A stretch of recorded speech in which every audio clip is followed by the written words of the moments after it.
বন্ধুরা আমি একটি ডায়োড নিয়েছি GBU 1508। এটা হচ্ছে ডিসি প্লাস আর এটি হচ্ছে ডিসি মাইনাস। আর মিডলে দুটো হচ্ছে ডাইরেক্ট 220 ভোল্ট। আর একটি ক্যাপাসিটার নিয়েছে 250 ভোল্ট 4.7 MFD। আর একটি পিএফ নিয়েছি, পিএফ নম্বর 105J 450 ভোল্ট। আমি এখানে দুখানা পিএফ নিয়েছি। আর এখানে 1 মেগা ওহমস 3টে রেজিস্ট্যান্স নিয়েছি কোয়ার্টার ওয়াট। আর একে 4060 ডায়োড। এই সমস্তগুলি দিয়ে আমি একটি এলইডি সার্কিট বানাবো। এই সার্কিটটি 1 ওয়াট থেকে 100 ওয়াট পর্যন্ত এলইডি টেস্টিং করা যাবে। পিএফের সাথে 1 মেগা ওহমসটি লাগিয়ে দেবো। 1 মেগা ওহমসটি লাগালে কি হবে, রেজিস্ট্যান্সটি লাইনটি খোলার পর না হলে এই পিএফের গায়ে হাত দিলেই কিন্তু শর্ট লাগবে। আর 1 মেগা ওহমসটি লাগানোর ফলে শর্টটি লাগবে না, এই 1 মেগা ওহমসটি কিন্তু শর্ট করিয়ে দেবে। দুটো পিএফেই 1 মেগা ওহমসটি আমাদের লাগানো হয়ে গেছে। এখন ডায়োডে কানেকশন করব। মিডলে যে পিন দুটো আছে সে পিন দুটো ডাইরেক্ট 220 ভোল্ট এসির জন্য, আর দুই দিকে দুটো ডিসির জন্য। এখানে আমি মিডলের দুটো পিনে এই পিএফ দুটো লাগিয়ে দেব। পিএফ দুটো লাগানোর পর আমি এই ডিসি পিনে, যেখানে ডিসি আউটপুট নেব, সেখানে এই ক্যাপাসিটারে যে মাইনাসটি আছে এই ডায়োডে মাইনাস সাথে লাগাবো। আর ক্যাপাসিটারে প্লাসটি এই ডায়োডে প্লাসের সাথে লাগাবো। দিয়ে ক্যাপাসিটারে প্লাসে আর মাইনাসের সাথে আমি 1 মেগা ওহমস একটি রেজিস্ট্যান্স লাগিয়ে দেব।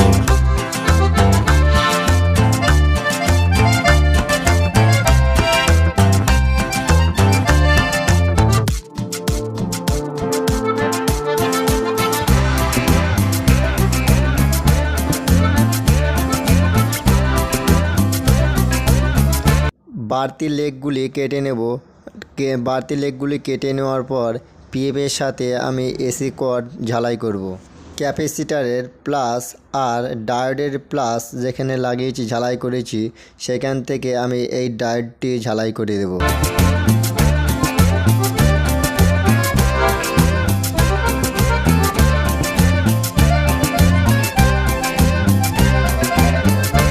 আউটপুট লাইনটি নেব এই ডায়োডের থেকে আরেকটি ক্যাপাসিটারের মাইনাস থেকে। এসি কর্ডটি আমি এখন লাগিয়ে নিচ্ছি। দেখুন বন্ধুরা, এই সার্কিটটি আপনারা খুব সহজে কিন্তু বানাতে পারবেন। আর এই সার্কিট যখন লাইটটি চেক করবেন তখন কিন্তু এই পিনের গায়ে কিন্তু হাত দেবেন না। এটি কিন্তু ডিসি লাইন হয়ে কনভার্ট হয়ে আসছে না, এটি কিন্তু অল্টারনেট লাইন হয়ে আসছে। চেক করার সময় যদি এই পিনে হাত দেন তাহলে কিন্তু শর্ট লাগবে। আপনারা কি করবেন, এই সার্কিটটি বানিয়ে একটি যে কোনো একটি বাস্কর মধ্যে রেখে দেবেন, তাহলে এই সার্কিটে হাত পড়বে না। আর হাত না পড়লে কিন্তু শর্ট লাগবে না। বন্ধু আমি এখন যে লাইটটি চেক করছি এই লাইটটি হচ্ছে 45 ওয়াটের এই এলইডি। এটি হচ্ছে ড্রাইভার থেকে যে এলইডিগুলো চলে 50 ওয়াট। আর আমি এইটা এখন চেক করছি 18 ওয়াটের সার্কিটটি, লাইটটি 18 ওয়াটের লাইটটি খারাপ আছে। আর এটি চেক করছি এটি 9 ওয়াট। দেখুন 9 ওয়াটের লাইটটি ঠিক আছে, এই 9 ওয়াটের লাইটটি কিন্তু জ্বলছে। আর এখন যে চেক করছি এটা ডাইরেক্ট হচ্ছে যে এই 9 ওয়াটের যে ডিওবিগুলো হয় 220 ভোল্ট থেকে চলে সেটি। আপনারা কিন্তু সমস্ত রকমের কিন্তু চেক করতে পারেন। এটাই ডাইরেক্ট যে 3 ওয়াটের যে লাইটগুলি হয় কালারিং লাইট, সেই কালারিং লাইটটি চেক করছি। এটা কিন্তু সব রকমের এই সার্কিট থেকে চেক করতে পারবেন। বন্ধুরা ভিডিওটি ভালো লাগলে লাইক, কমেন্ট, শেয়ার, সাবস্ক্রাইব করবেন।